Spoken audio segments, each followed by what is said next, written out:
날씨가 풀린다고 했다가 추워진다고 해서 안 나오셨나? 안 추워졌는데 또 보니까 비도 안 오고. 저번 주에 저기 제가 강의하는 포항에서 그 원장님이 참 좋으신 분인데 신년 할애회 한다고 또 자기 사비 다 걷어가지고 하거든요. 회비 일치 없음. 저는 참석을 했는데 그분은 학생들 이름을 다 알더라고요. 나이, 이름, 직업 이렇게 하면서 소개 다 하는데 그 중에 한 분이 그런 말씀하세요. 제 옆에 앉아 계신 분이. 공부 어려운데 고등학교 때 이렇게 열심히 했으면 어디를 갔을 텐데 그 말씀 하시더라고요. 그런 생각 드시죠? 어렵죠, 공부. 지금 또 이제 10개월 후에 그때 열심히 했으면 이러지 말고 지금 하셔야 됩니다. 이제 많이 안 나오셔서 서운하네요. 학원에 나와서 공부 들으셔야 되고 강의 들으셔야 되고요. 늦더라도 꼭 나와가지고 들으시길 바라겠습니다. 오늘 공부할 부분이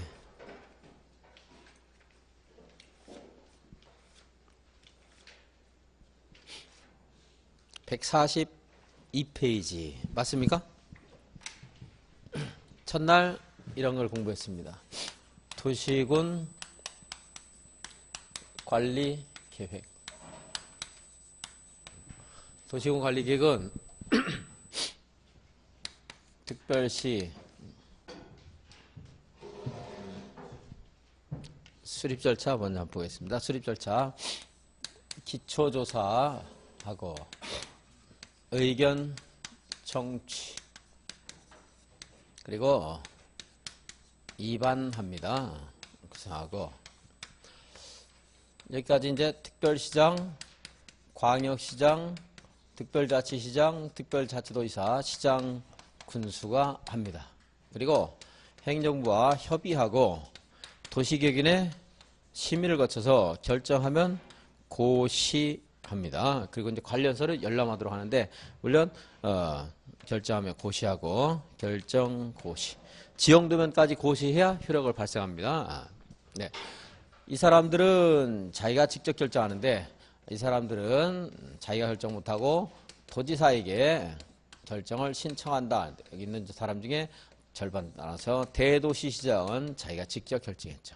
이 사람들이 입안권자입니다. 그런데 이 사람만 입안하는 게 아니고 이 사람들이 입안할 때도 있었어요. 국가계획 관련되면 국장이 입안하거나 또는 도지사가 직접 결정한 사업 시행 관련해서 도지사가 결정하거나 이렇게 하는 경우가 있었습니다. 이들이 이제 입안을 해요.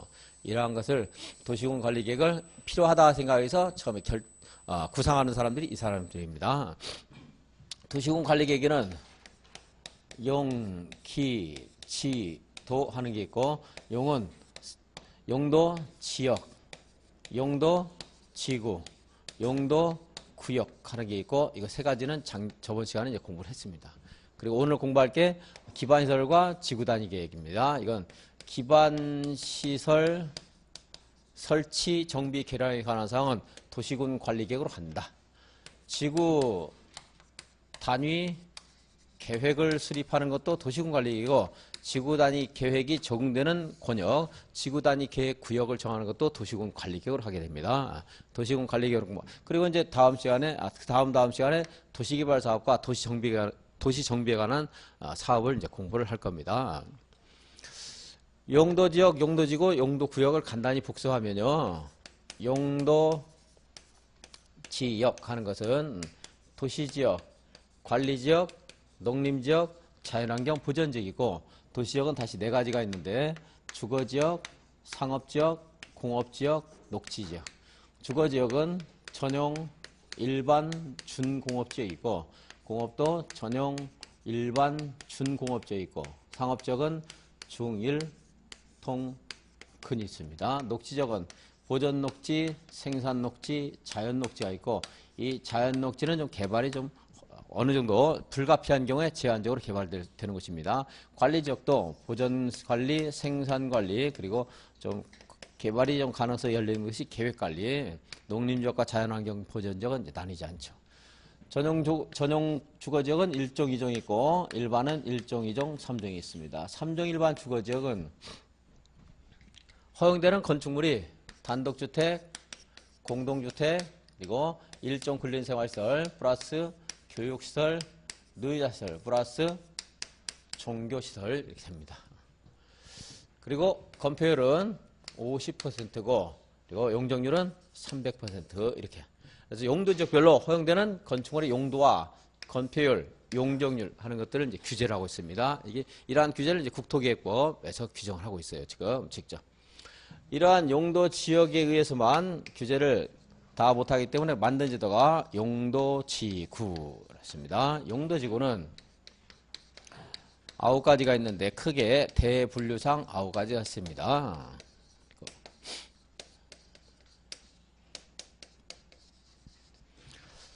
경관지구, 고도지구, 방화지구, 방제지구, 그리고 보호지구, 취락지구, 개발진흥지구, 그리고 특정용도 제한지구, 복합용도지구 하는 것들이 있습니다. 경과지구는 또 특별 그리고 자연 시가지 경관지구 이렇게 나뉘고 있습니다. 취락지구는 자연 취락지구와 집단 취락지구 하는 것이 있고요. 개발진흥지구 중에는 주거개발진흥지구 하는 것들은 5가지가 있습니다. 그리고 이제 보호지구에도 3가지가 있고 방제지구에도 2가지가 있고 이렇게 되는데 여기에 있는 행위제한, 이게 행위제한이에요. 이런 것들 행위제한을 국토계획법에서 이제 직접 하고 있고 법령이 정하는 범위 내에서 조례로 이제 규제를 또 할 수 있습니다. 그런데 용도지구의 행위제한은 조례로 합니다. 조례. 행위제한 조례로 하고 또 조례로 할 수 있는 것이 이거 말고도 이러한 것들 여기는 특화 경관지구, 자연 경관지구, 시가지 경관지구 하는 것들을 또 세분할 수도 있고요. 그리고 여기에 9가지 용도지구가 있는데 여기에 있는 용도지구 외의 용도지구를 신설할 수도 있습니다. 신설. 올해 시험 문제 보니까 이게 답이었는데 제가 시간 경황이 없어서 분석을 못했는데 혹시 그것 때문에 떨어진 분들은 나중에 소송을 한번 해도 될 것 같습니다. 그거 답이 없더라고요. 보니까 분석해 보니까 잘못됐어요. 문제가. 조례로 신설할 수 있는데 올해 문제는 시도지사는 새로운 용도지구를 신설할 수 없다 이랬는데 맞다고 봐야 돼요. 그게 답인데. 왜냐하면 조례는 의회가 만드는 것이기 때문에 시도지사가 하는 게 아니에요. 조례가 신설을 해주면 시도지사가 이제 만약에 양산지구라고 하죠. 양산지구라는 용도지구는 조례로 만들어주는 거예요. 조례로. 경상남 도지사가 하는 게 아니고. 그러면은 양산지구를 어디다 정할 것인가 하는 것은 이것은 이제 시도지사가 정하는 거예요. 이걸 지정하는 거. 신설을 하는 것은 조례로 하고. 근데 시험 문제는 시도지사가 신설할 수 없다 해서 시도지사가 신설할 수 있는 것으로 해서 답이 되는데 그건 소송하면 이길 수 있을 것 같습니다. 그거 한 문제로 떨어진 사람들은 한번 할 만도 한데 제가 시간 있었으면 미리 좀 정호표 이의제기를 했을 텐데 그때 제가 못해서 바빠가지고 못했는데. 자, 용도지구 어떻게 했어요? 조례로 뭐 할 수 있죠? 조례로 신설할 수 있다. 신설. 세분할 수도 있고요. 그리고 이제 행위제한을 조례를 하게 됩니다. 용도지구. 또 이거 말고 새로 나온 제도가 용도구역. 용도구역은 개, 도, 시, 수입 하는 게 있습니다. 이건 시가화 조정구역이고요. 시가화 조정구역. 이건 개발 제한구역. 여기까지는 국장, 시도지사, 대도시시장이 도시군관리계획으로 도시군관리계획으로 결정하여 지정할 수 있다. 이렇게 말할 수 있는데 여기 있는 그 용도구역은 물론 전체 일반적으로 할 때는 국장, 시도지사, 대도시장이 하지만 특별히 따로따로 하나씩 떼서 물어봅니다. 개발제한구역은 국토교통부 장관이 결정하고 시가와 조정구역은 시도지사가 합니다. 대도시장 못하고요. 그리고 이제 이건 볼 필요 없고 나머지는 이제 일반적인 원칙에 따라서 정한다 이렇게 하시면 돼요. 시도지사, 대도시장, 시도지사, 대도시장.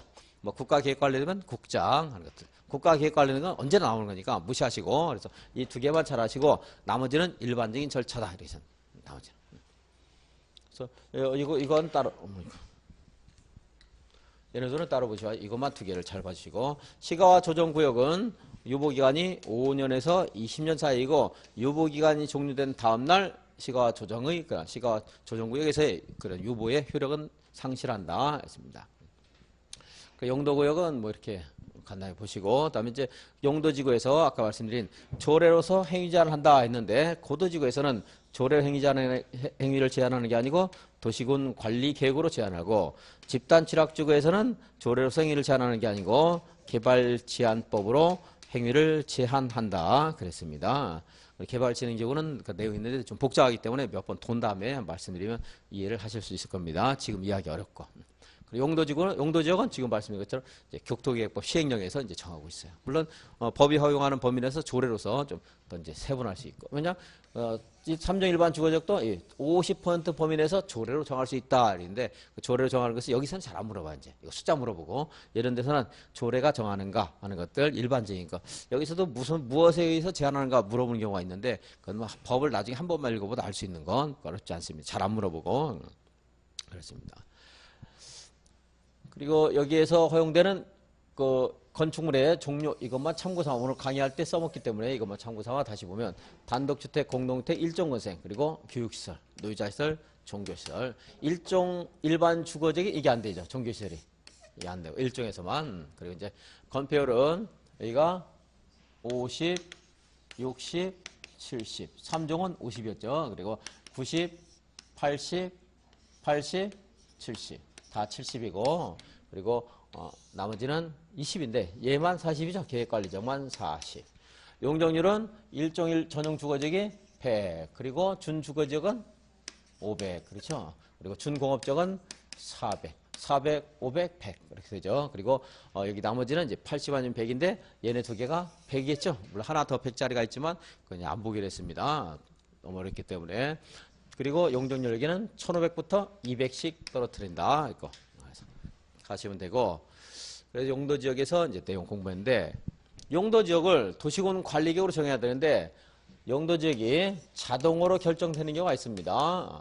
매립구역이 있고 그 다음에 도시지역으로 의제되는 게 있고 그리고 농림지역으로 의제되는 게 있는데 매립구역은 바다를 메웠는데 메운 부분이 목적이 이웃하고 있는 토지 용도지역과 성격이 같더라. 이럴 때는 매립 준공 인가일로부터 이웃하고 있는 용도지역으로 결정된 것으로 본다. 그리고 도시적 의제되는 것은 항만구역이라든가 어항구역이라든가 산업단지 그리고 택지개발지구 전원개발사업구역의 경우에는 이걸로 지정고시가 되면 도시적으로 결정고시된 것으로 본다 하는데 항만구역, 어항구역은 좀 주시할게. 바다 부분에 이제 도시적으로 의제하겠다는 건데 이 공유수면이 도시지역에 연접해 있을 때만 도시적으로 의제한다 하는 건. 이 사업의 필요성이 없어서 해제가 되는 경우에는 과거 용도적으로 환원되는데 환원되기 전에 공사를 시작한 사람은 보호를 받을 수가 있습니다. 계속 공사할 수 있고 공사 완료로 구역 지정이 해제가 될 때는 과거 용도적으로 환원되는 것이 아니다. 도시적으로 그대로 남아있겠죠. 자, 관리지역에서 농업진흥지역이 지정고시가 되면 농림지역으로 자동적으로 결정되고 고시등을 본다. 관리지역에서 보전산지로 지정고시가 되면 이것은 고시하는 바에 따라서 농림지역이 될 수도 있고 자연환경 보전지역이 될 수도 있다. 도시적 여기에 있는 것들 도시적으로 결정이 됐는데 하지만 도시적 중에서 무엇이 되는가 몰라요. 그럴 때 이걸 미세분 토지 이렇게 말할 수 있습니다. 용도지역이 도시라는 큰 카테고리는 정해졌지만 그보다 더 작은 세분 안에 있을 때 어떠한 제한을 받는가 하는 것은 그 허용되는 용도지역에서 가장 제한이 큰 거, 그러니까 보전 녹지에 따라서 개발될 수 있습니다. 도시적인 경우에. 그리고 관리적인 경우에는 무엇에 따라서? 보전 관리에 따라서 아예 미지정되었다. 여기 용도가 여기와 여기가 서로 다를 때는 용도지역을 정해줘야 하는데 이처럼 미지정 토지의 경우에는 이것을 개발을 못하는 게 아니고 이것도 자연환경 보전 지역에 따라서 개발할 수 있다 하는 것들 공부했고요. 토지가 분리상의 용도 지역에 걸칠 때 해결 방법 여기가 330제곱미터 이하일 때요. 그럴 때 양쪽의 건폐율이 서로 다를 때는 건폐율은 가중평균한다. 용적률도 가중평균한다. 그런데 허용되는 건축물의 용도는 가장 넓은 대지가 속하는 용도 지역에 따른다. 가장 넓은 대지. 그런데 이것이 넓든 좁든 간에 고도지구나 방화지구에 걸쳐 있을 때는 얘가 우선하고 고도지구, 방화지구. 그리고 이것이 만약에 한쪽이 녹지지역에 걸쳐 있을 때는 녹지지역은 따로따로 각각에 따라서 건폐율과 용적률 그리고 기타 건축 제한도 각각 따로따로 적용된다 하는 건. 물론 녹지적도 고도지구, 방화지구에 건축물이 걸쳐 있을 때는 녹지적 건축물 부분도 고도지구나 방화지구에 따라야 됩니다. 방화벽을 이렇게 차단하게 되면 이 부분은 이제 해방이 될 수가 있습니다. 여기까지가 이제 용도지역 공부한 겁니다. 저번 시간에 이제 여기까지 했습니다.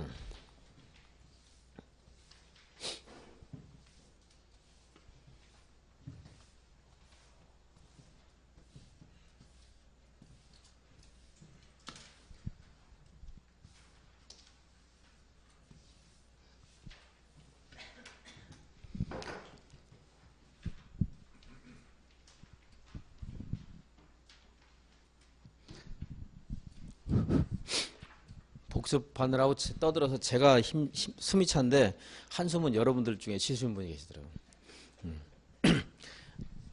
기억 나는 게 있고 안 나는 게 있고 그러죠. 다 날 수는 없고 이거를 완벽하게 다 기억을 지금 할 수도 없고 나중에도 마찬가지예요. 이렇게 해가지고 다 할 수는 없고 책을 보면서 알고 문제 풀면서 또 생각이 나요. 이제 그렇게 해서 공부를 하시는 거고요. 오늘 이제 142페이지 도시군계 기설을 공부했습니다. 용도지역 바꿔 기반시설 설치 정비 개량에 관해서 기반시설은 크게 7가지가 있는데 크게 분류하는 것들은 우리 시험에서 안 물어본다고 있습니다. 교통시설 그리고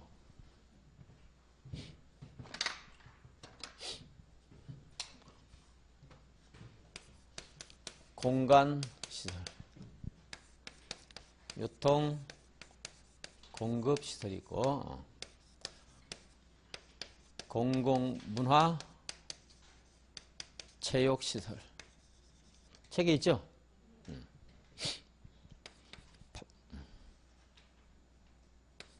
방제시설 보건 위생시설 환경 기초시설 이렇게 있습니다. 이걸 물어보는 게 아니고 여기에 각각의 또 세분한 용도가 있는데 시설들이 있는데 그 시설들 연결하는 것들은 가끔 물어볼 때가 있습니다. 근데 1호에 있는 것은 도로, 주차장, 공항 이런 것들 뻔한 것들은 여러분들 그냥 보시면 돼요. 너무 쉬운 거니까. 근데 여기에 자동차 운전학원 하는 게 있죠. 운전학원 이런 것들은 한 번 정도 생각을 해야지 나중에 기억날 수 있지. 그냥 시험장에 가서는 몰라요. 근데 도로, 공항 같은 것들은 시험장에 가서 봐도 알아요. 그런 것들은. 교통시설인 거. 근데 여기 이제 환경 기술에 헷갈릴 수 있는 것이 폐차장이 있는데요. 폐차장. 폐차장은 자동차와 관련성을 가지고 있지만 이것은 교통시설은 아닙니다.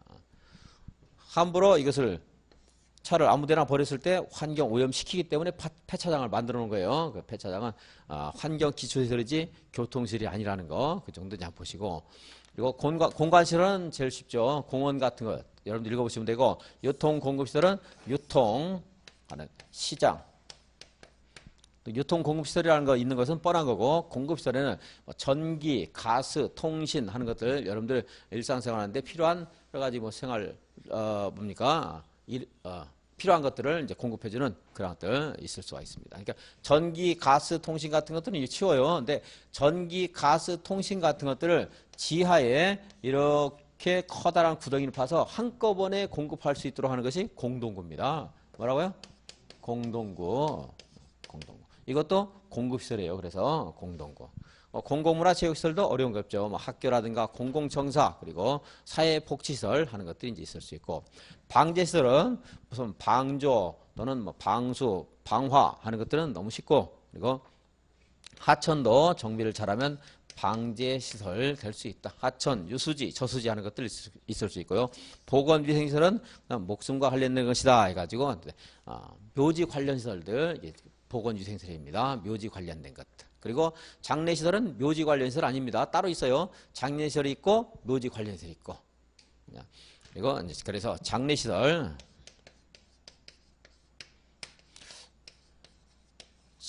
장례식장이 이제 장례시설 바뀌었는데 장례시설 그리고 도축장 하는 것도 생명과 관련되죠. 도축장. 함부로 어디서 고기 같은 거 잡으면 짐승 잡으면 우리들 그거 먹으면 건강 해칠 수 있겠죠. 보건시설 연결할 수 있습니다. 다른 것들은 그렇게 어려운 거 없습니다. 그래서 이런 거 중심으로 해서 한번 봐주시고 물론 처음 공부할 때 시간 있을 땐 다 읽어봐야 되겠죠, 여러분들이. 무엇이 있는가. 여기 없는 엉터리를 집어넣지는 않아요. 연기라는 뜻. 여기 있는 것들 이제 좀 바꿀 수가 있어요. 이제 좀 헷갈리죠. 물론 쉬운 것도 붙이겠죠. 쉬운 것도. 지금 5개. 다음 중 기반설의 연결이 잘못된 것은 이렇게 물어봐요. 이제 그러면은 뭐 쉬운 것도 몇 개 나오고 등에 2개, 3개 주면은 좀 약간 헷갈릴 만한 것들 이제 집어넣기도 하고 그렇습니다. 그리고 그 다음에 이제 세분한 그런 기반시설이 있는데 그것은 나중에 3월 달에 한번 읽어보겠습니다. 어렵지 않고 한 번만 읽어보면 알 수 있어요, 여러분들이. 여기에는 이러한 기반시설을 설치할 때는 어떻게 하라는 거예요? 도시군 관리계획으로 결정하라는 겁니다.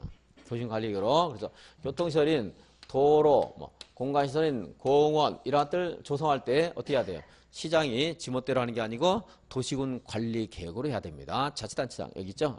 특광 별별 시장 군수가 지멋대로 하는 게 아니고 기초의사 의견 정치 위반 협의 심의하고 결정하라는 겁니다. 마음대로 하지 않고. 양산시장은 도로 설치할 때 지멋대로 하는 게 아니고 입안에서 도지사에게 결정받아야 돼요. 김해시장은 자기가 이러한 절차를 밟아서 설치하면 됩니다. 그래서 이 도시군 관리계획을 기반시설을 설치할 때는 도시군 관리계획을 하는데 이 중에 이렇게 양산에 이러한 도로를 설치하기로 결정이 됐습니다. 올해 2월 5일에 결정됐다고 치죠. 이렇게 아직 안 됐으니까 이걸 할까요? 1월 10일에 결정이 됐습니다. 결정이 되면 이것은 이제 기반시설이면서 단순한 기반시설이 아니고 추상적인 의미의 기반시설이 아니고 이렇게 말을 해요. 도시군 계획 시설. 그래서 이걸 설치하는 이제 공사를 하는데 그 공사를 도시군 계획 시설 사업 이렇게 말합니다. 뭐라고요? 도시군 계획 시설 사업. 도시군 계획 시설 사업 하는 것을 이렇게 읽으면 안 돼. 좀 이따 말씀드리겠습니다. 네. 이렇게 도로 같은 거 설치할 때 도시군 관리 계획을 하고 설치가 결정되면 이게 도시군 관리 계획으로 설치가 결정된 기반 시설 이렇게. 그래서 줄여서 도시군 계획 시설 그런 거예요. 도시군 계획 시설. 기반 시설 중에 도시군 관리 계획으로 결정된 건. 근데 여기에 있는 기반 시설을 설치할 때 전부 도시군 관리 계획으로 해야 되는 것은 아닙니다.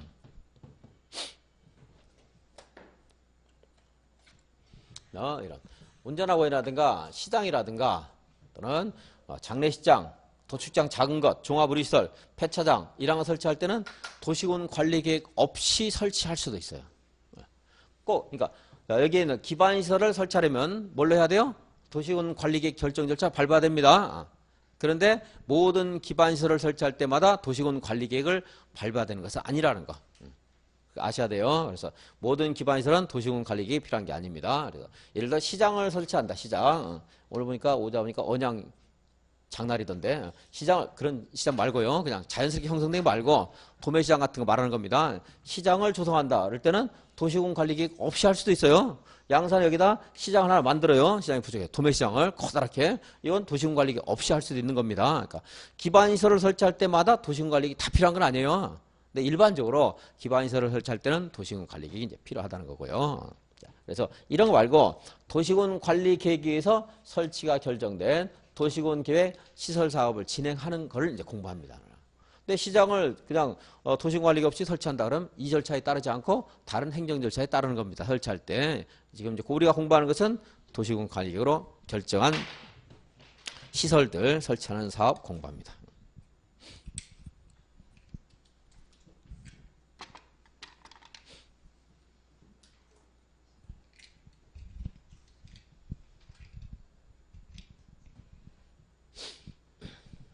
그리고 이렇게 읽어볼게요. 도시군 계획 시설 사업은 무엇을 설치하는 사업이에요? 무엇을 설치해요? 도시군 계획 시설 사업은 도시군 계획 시설을 설치하는 사업입니다. 기반시설을 설치하는 사업이다. 그러면 안 돼요. 기반시설 중에서 도시군 관리 계획으로 결정된 것을 설치하는 사업이 도시군 계획 시설 사업. 이렇게 이제. 조금 전에 이렇게 이제 도로를 설치하기로 결정을 했어요. 도시군 관리계획으로 이렇게 결정 고시하겠죠. 여기 도로를 설치하겠습니다. 해서 도시군 관리계획이 결정 고시가 됐습니다. 그러면은 이 결정 고시된 날로부터 2년 이내에 단계별 집행계획을 수립해야 됩니다.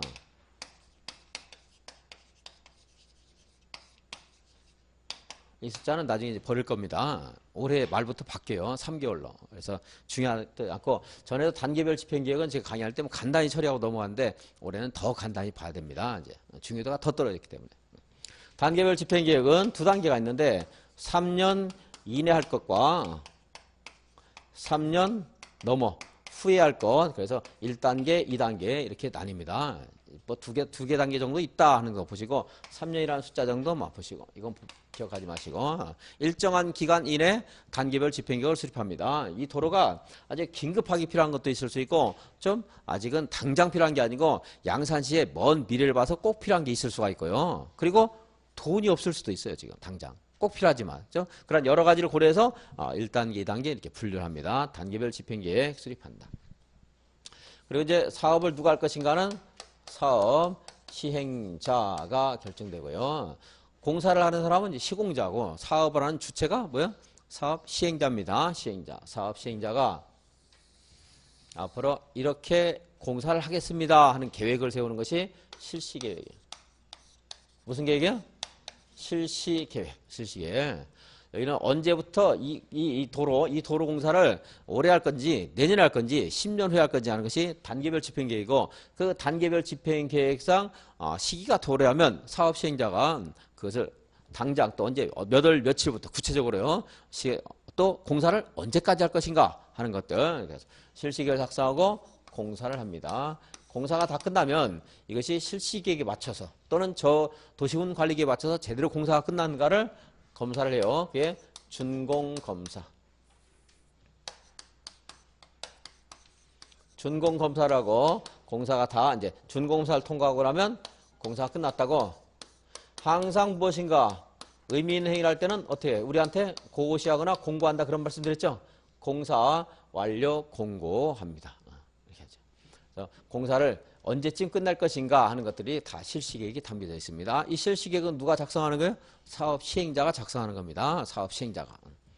여기가 단계별 집행계획까지 여기 도시군관리계획 이 도로를 설치하겠다고 처음 구상한 사람이 누구죠? 득광별별 시장군수. 이 사람들이 한 거죠.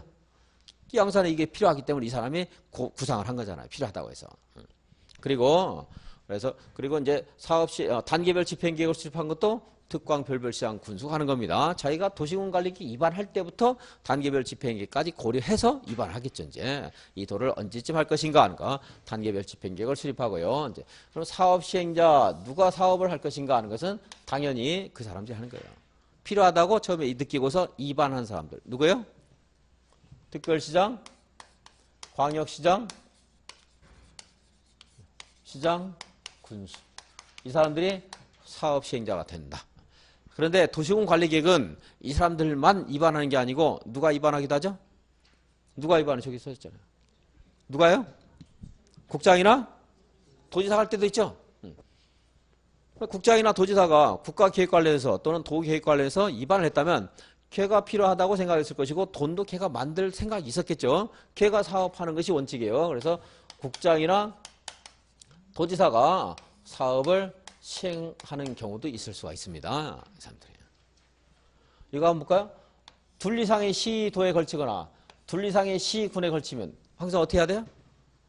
남의 땅을 침범할 때는 함부로 하면 안 돼. 내 멋대로 하면 안 되고 어떻게 하면 되죠? 물어보면 되잖아요. 물어보면. 이게 뭐예요? 협의해서 하는 거예요. 둘 이상의 시도에 걸치는 도시군 계획시설 사업을 시행하거나 둘 이상의 시군 물론 그 시군은 같은 도의 관할 구역이 있을 때 도의 관할 구역에 있는 시군을 걸쳐서 사업을 할 때는 서로 협의해서 사업을 시행할 자를 정합니다. 협의해서. 협의가 안 되면 어때요? 누군가가 그것을 지정을 해줘야 되겠죠. 협의가 안 되면 조정할 자가 있어야 되겠죠. 조정은 동급에서 할 수 없겠죠. 그래서 시군 간에 시장 군수 간에 협의가 안 되면 도지사가 시행할 자를 정해주는 거예요. 이제. 시도 간에 협의가 안 되면 국토교통부 장관이 시행할 자를 정해줍니다. 이것은 뭐 어디 가나 부동산 국보에서 계속 적용되는 원칙입니다. 그래서 혹시 처음에 그 첫날 강의를 안 들으신 분은 첫날 강의는 인터넷에서 보셔야 돼요. 동영상으로. 다음에 세 번째, 국가가 항상 이런 공사만 하는 게 아닙니다. 그래서 만든 공공기관이 있는데 그것이 한국 무슨 공사예요. 도로 설치는 한국도로공사라든가 한국토지택공사라든가 대한석탄공사, 한국농어촌공사 안 물어봐도 돼요. 몰라도 돼요. 한국 무슨 공사에게 사업을 시행할 자를 정할 수도 있습니다. 지자체가 공사만 할 수 없기 때문에 만든 기관이 지방공사. 그리고 얘네들만 하는 게 아니고요. 사인, 민간인도 도시군계획설 사업을 할 수가 있습니다. 이 도를 설치하기로 양산시장이 입안에서 도지사가 결정해 줬어요. 누가 이걸 설치한다고요? 사업시행자 누구예요? 누구예요? 누가 사업해요 이거? 지금 했잖아요 이거. 누가요? 양산시장에 있으니까 특광 별별이 오면 안 되고 양산시장 하면 되겠죠? 양산시장. 물론 그 사람들이 특광 별별 시장 군수예요. 일반화시키면. 이제 양산시장에 하면 돼요. 그런데 와서 여러분들이 와서 여기 땅 파고 공사하면 되겠어요? 안 되죠? 지방공사 해도 안 돼요. 그 사람들 어떻게 해야 돼요? 양산시장이 이제 지정을 해줘요. 이 사람들 원래 사업 시행자가 될 수 있었던 자들이 이렇게 어떻게 해요? 지정하면 지정받은 시행자가 사업을 할 수도 있습니다. 얘네들은 어떻게 해야 돼요? 3번과 4번은 지정을 받아야 됩니다. 지정받아야 된다. 지방공사가 또는 한국도로공사가 이 도로를 설치해서요, 뭐 통행료를 받든지 국가에 귀속을 시키든지 우리가 뭐 그렇게 문제 삼을 거 없어요. 뭐 배 아플 일도 없고. 근데 여러분들이 양산시장이 갑자기 양산시장 고등학교 동창 갑이라는 사람에게 사업 시행권을 주고요, 여기 길을 딱 막더니 통행료를 하루에 10,000원씩 받습니다.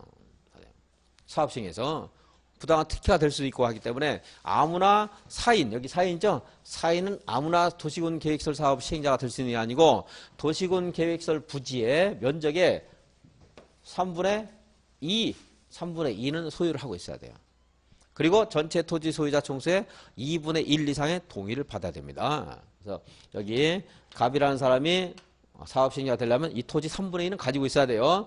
을, 병, 정, 그리고 무 하는 사람이, 이 사람들은 만약에 이렇게 4명만 하죠. 이렇게 갑을병정이 전체 토지의 소유자라고 한다면은 이 갑이 혼자 3분의 2 가졌다고 해서 사업 시행자가 될 수 있는 게 아니고 여기서 1명 정도는 꼬드겨서 동의를 받아야 됩니다. 전체 토지 소유자 총수의 2분의 1 이상의 동의를 받아야 돼요. 그러니까 두 가지 요건을 다 갖춰야 돼요.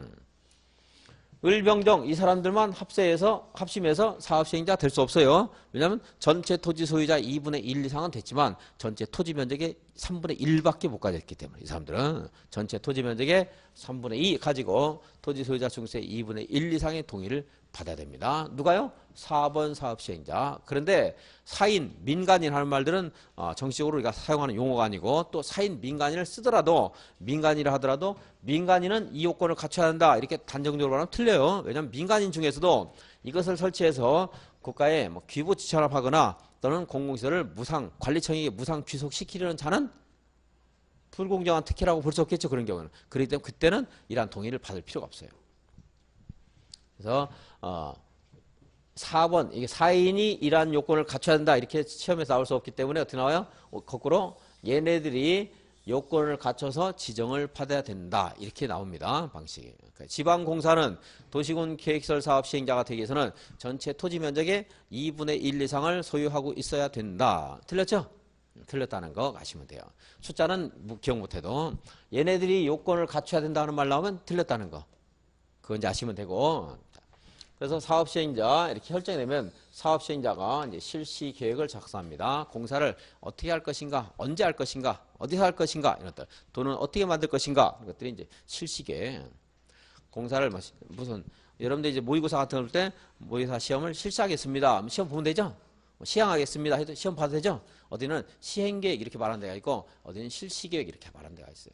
정비법 하면 시행 이런 말 써요. 사업 시행. 그리고 여기는 사업 실시 그럽니다. 그래서 실시계획이나 시행계획이나 같다 하시면 되고 구별은 어디에 무엇이 있고 어디는 실시고 어디는 시행인가 하는 것은 몰라도 상관없습니다. 실시계획 작성해서 이걸 인가받고 항상 뭐 있어요? 고시는 뭐 항상 있다 생각하셔도 문제 없습니다. 인가는 제가 가르치는 이유가요. 자, 여기 있는 실시계획은 당연히 여기 지금 도로 설치한다고 이렇게 그렸죠, 제가. 근데 도를 여기다 설치하겠다고 실시계획 작성하면 돼요? 안 되겠죠? 당연히 이렇게 설치하겠다고 실시계획을 작성을 해야 됩니다. 자, 공사가 다 끝났어요. 공사 끝났을 때 도로가 어디 있어요? 여기 있으면 안 되겠죠? 이렇게 있어야 됩니다. 여기에는 공사 끝났을 때의 도로나 실시계획상의 도로나 그리고 지형도면상의 도로나 결정 고시한 도로나 다 똑같은 도로예요. 그렇죠? 근데 이러한 도로를 설치할 때 양산시장은 스스로가 최종적인 결정권이 있습니까? 없습니까? 있어요? 없어요? 없죠? 근데 김해시장은 있죠? 국장시도지사 대도시장은 자기가 결정권 있잖아요. 여기서 지형도면도 자기가 다 그릴 수 있고. 근데 여기 대도시가 아닌 시장군수는요. 도지사에게 다 결정을 신청해야 되죠. 결정권이 없습니다. 최종적으로. 그래서 예, 도로 기반시 설치와 관련된 지형도면도 시장군수는 제가 말한 시장군수는 대도시를 뺀 거예요. 지금 쉽게 도지사에게 이제 결정을 승인을 받아야 돼요. 그리고 여기 실시계획을 작성했을 때도 저기 있는 지형도면과 다르면 안 돼요. 이것도 인가 받아야 돼요. 누구한테요? 도지사에게 시장군수는. 공사 다 끝나고 나면 또 여기까지는 도지사 마음에 들게 해놓고 여기 와서 도를 엉뚱하게 설치하면 안 되기 때문에 준공검사도 받아야 돼요. 누가요? 대도시를 제외한 시장군수. 물론 당연히 얘네들도 3번, 4번도 실시계획 작성하면 인가 받아야 됩니다. 누구한테? 자기를 지정한 자에게. 그리고 3번, 4번 공사 끝나면 준공검사 받아야 돼요. 안 받는 사람들은 누구예요? 도시군 관리계획의 최종적인 결정권자. 국장, 시도의사, 대도시장. 얘네들은 최종적인 결정권이 있기 때문에 이러한 것들까지 다 자기가 최종적인 자기의 권한과 책임과 판단에 따라서 할 수 있는 거예요. 이제.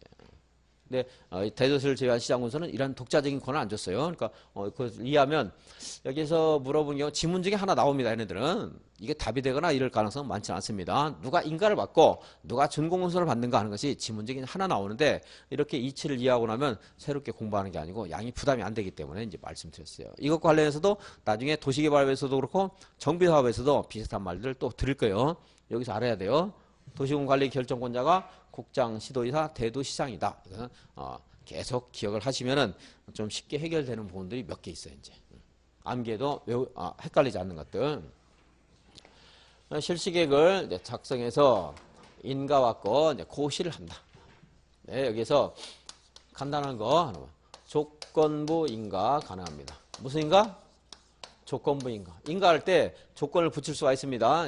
공공청사를 설치하는데 또 도서관을 설치하는데 실시계 인가 신청했을 때 도서관이나 공공청사를 설치하게 되면 또 교통량 많아질 수 있겠죠. 그래서 도로라든가 주차장이라든가 가로등 같은 거 설치하면 내가 이 공사를 하도록 해주겠다. 이렇게 인가할 수 있어요. 그래서 그게 조건부 인가. 기반시설을 설치해라. 또는 공사하는데 주변에 그 지역에 뭐 혹시 위해가 발생할지 모르기 때문에 위해 방지 조치를 해라 하는 것들 조건을 붙여서 인가할 수 있다. 앞으로요 우리 공법에서 인가, 허가, 승인 하는 말들이 나오는데 이거 구별하는 것은 강의 안 하겠습니다. 이것도 뭐 강의하는 분도 있는데 뭐 구별할 필요도 전혀 없고 이거는 시험에 바꿔서 안 내요. 모의고사나 혹시 문제집에 이걸 바꿔서 조건부 허가 틀렸다고 해서 실시계획을 조건부 허가할 수 있다 이렇게 해서 뭐 틀린지 뭐 이렇게 절대 안 내요. 내는 문제집 있어요. 무시하고 시험에 안 나오니까 구별하는 것도 어렵고요.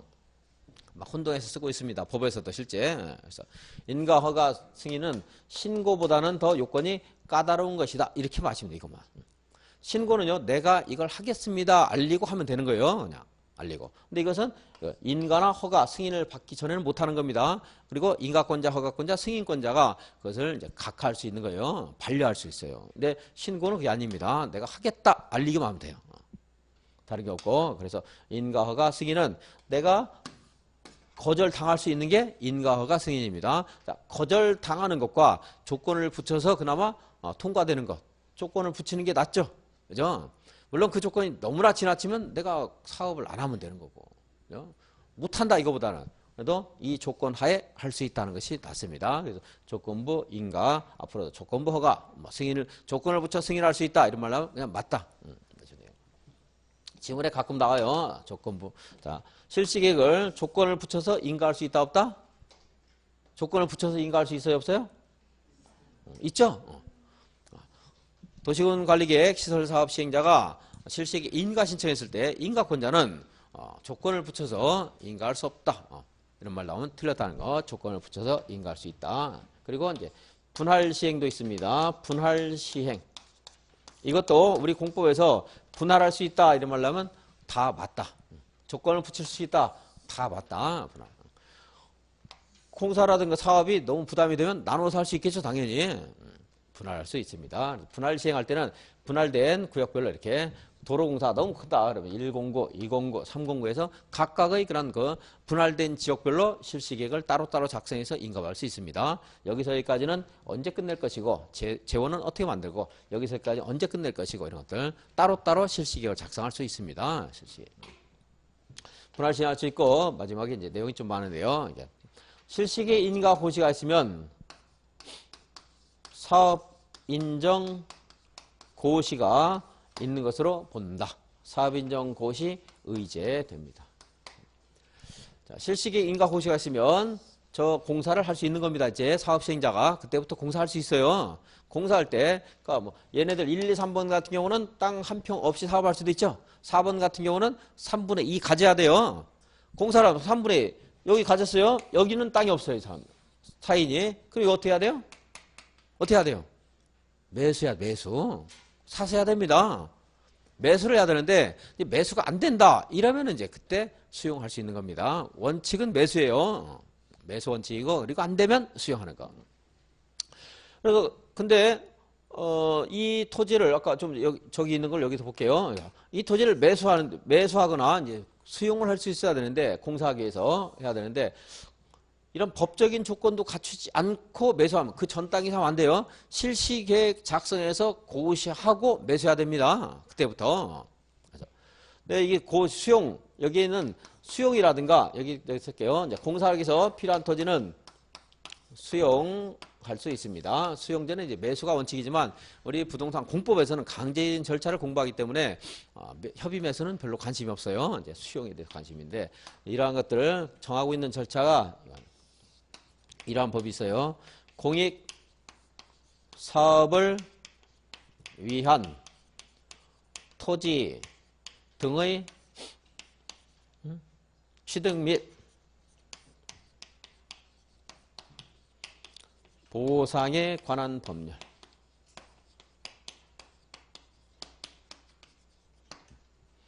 이걸 줄여서 법제서에서는 토지보상법 이렇게 부르고 있습니다. 줄여가지고. 근데 토지보상 책에든지 토지보상법을 준용한다 이런 말 나와요. 근데 토지보상법을 계속 외우다 보면 나중에 이제 시험에서 자, 토지를 여기 도시군 계획설 사업을 시행하는 데 있어서 토지를 수용하는 데 준용하는 법률은 이 법이다 이러면 토지보상법에 있으면 이 앞 글자가 다르기 때문에 다른 말인 줄 알고 헷갈릴 수가 있어요. 그래서 이렇게요. 공익사업법. 뭘 준용해요? 공익사업법을 준용합니다. 이 법에 협의 매수라든가 이것이 결렬되면 수용하는데 수용을 위해서 뭐 재결 절차를 밟는다라든가 이러한 절차들이 자세하게 규정되어 있습니다. 여기서 수용하는데 이거 수용은 국토계획법에서 이 수용은 굉장히 극히 일부예요. 내용이.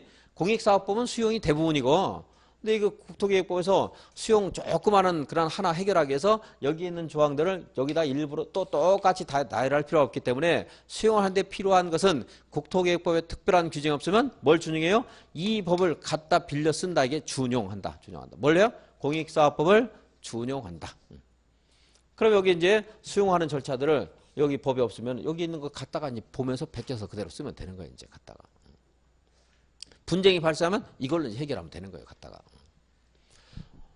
그리고 그런데 이 공익사업법에 따르면 언제부터 매수하거나 수용할 수 있는가 보면은 그것이 일정한 사업이 공익사업이라는 것을 국토교통부 장관이 인정을 하고 그것을 관부에 고시를 해줘야 돼요. 성주에 사드를 배치하는데요. 사드를 건설하는 이 국방사업, 군사사업 이런 것들이 공익사업이 될 수가 있습니다. 그리고 저기 있는 기반시설 중에서 도시군 관리 계획으로 설치하는 게 아닌 기반시설 설치 사업 같은 것들 그런 것들이 이제 공익사업이 될 수 있어요. 그래 이것이 공익사업이라는 것을 인정을 하면 그때부터 이 토지를 그때 뭐 롯데 골프장 부지를 교환해 롯데 하고 뭐 토지를 교환해서 여기 배치를 했는데 그런 것도 수용이 아니잖아요. 그죠? 강제 수용 아니고 교환이니까 뭐 매매나 비슷한 거예요. 돈을 준 게 아니고 다른 땅을 줬으니까 매매라고 생각하시면 돼요. 교환인데 그 매매를 하는 것이 원칙이에요. 이제. 그리고 그게 안 되면 수용을 하는 거고. 그래서 이 공익사업법에서 언제부터 매수하거나 협의할 수용할 수 있어요? 공익사업이라는 것을 인정했을 때 이것은 공익을 위해서 필요한 사업이다 인정하는 거예요. 줄여서 사업인정고시하는 거예요.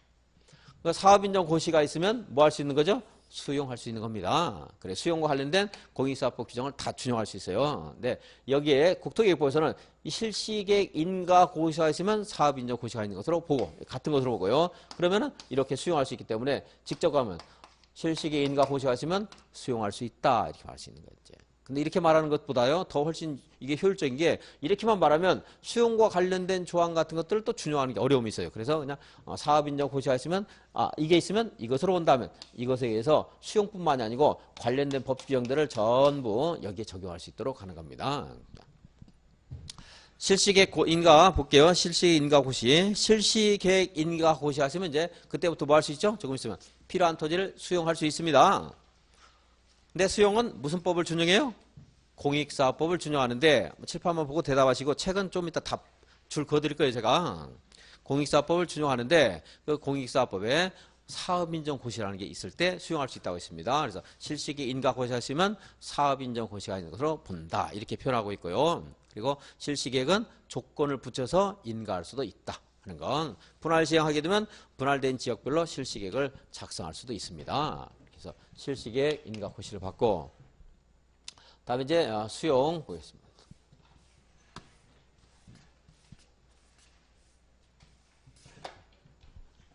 공사할 때 수용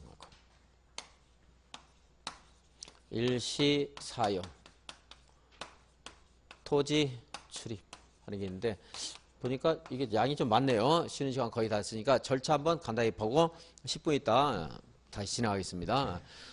기반시설 설치할 때는 도시군 관리계획으로 해야 됩니다. 그런데 모든 기반시설은 아니고 기반시설 중에서 도시군 관리계획 없이 설치할 수 있는 것도 있다고 했고요. 조금 이따 체크해 드리겠습니다. 이거. 도시군 관리계획으로 기반시설을 설치하기로 결정을 하면 그때부터 도시군계획 시설 이렇게 말하고요. 도시군계획서를 설치하는 사업이 도시군계획 시설 사업입니다. 이제 사업을 하기 전에 먼저 단계별 집행계획을 이제 수립을 해야 되고요. 두 단계가 있습니다. 단계별 집행계획을 수립하면 그때부터 사업 시행자가 앞으로 이제 사업을 하게 됩니다. 사업하기 전에 항상 계획을 세워야 되는데 그게 실시계획. 뒤에 가서는 뭐 시행계획 이런 말도 나옵니다. 실시계획을 작성해서 그것을 인가를 받아야 되는 그런 자들은 인가를 받고 사업을 이제 할 수 있습니다. 이 실시계획과 관련된 건 좀 전에 말씀드렸고 여기 사업 시행자에서 한 가지 말씀드리고 10분 쉬겠습니다. 원래 도시군 계획설 사업을 하기로 한 사람이 사업 시행자가 돼야 돼요. 그 사람들이 필요하다고 느껴서 계획을 세웠으니까. 그러겠죠? 여러분도 올해 시험 계획 같은 거 다 세우셨죠? 작년에 세우신 분도 있고 뭐 언제부터 언제까지 하겠다 해가지고 이제 계획을 세웁니다. 누가 세웠어요? 내가 세우는 거죠. 내가 주체니까 내가 세우죠. 그래서 계획을 세운 사람이 이걸 이제 사업을 하는 게 원칙이에요. 그래서 이 사람들이 한다. 근데 특광 별별시장 군수 아니고 국장이나 도지사도 계획을 세울 때가 있었어요. 우리가 앞에서 공부했지만 다 관련되는 것들입니다. 그게 아무것도 아니에요. 알고 나면 아무것도 아닌데 따로 외우면 어려워요. 이거 이제 둘 이상이 걸칠 때는 협의하면 된다. 협의가 안 되면 자기의 관할 구역을 총괄하는 위 상급자를 찾아가면 돼요. 상위 계층에 있는 자. 그리고 이제 지정받아서 사업을 시행하는 자가 있는데 공공기관이라든가 지방공사, 지방공단. 여러분들도 지정받아 사업할 수 있습니다. 그런데 어떻게 해야 돼요? 토지의 3분의 2는 가지고 있어야 돼요. 3분의 2는. 그리고 전체 토지 소유자의 2분의 1 이상의 동의를 받아서 사업 시행자로 지정이 되면 사업을 할 수가 있다 하는 거. 그래서 이렇게 진행되는데 조금 이따가 여기 공사하는 과정에서 사업 시행자가 이런 걸 어떻게 할 수 있는가 하는 절차를 이제 보고 다시 교재 확인해 드리겠습니다. 10분 쉬었다 하겠습니다.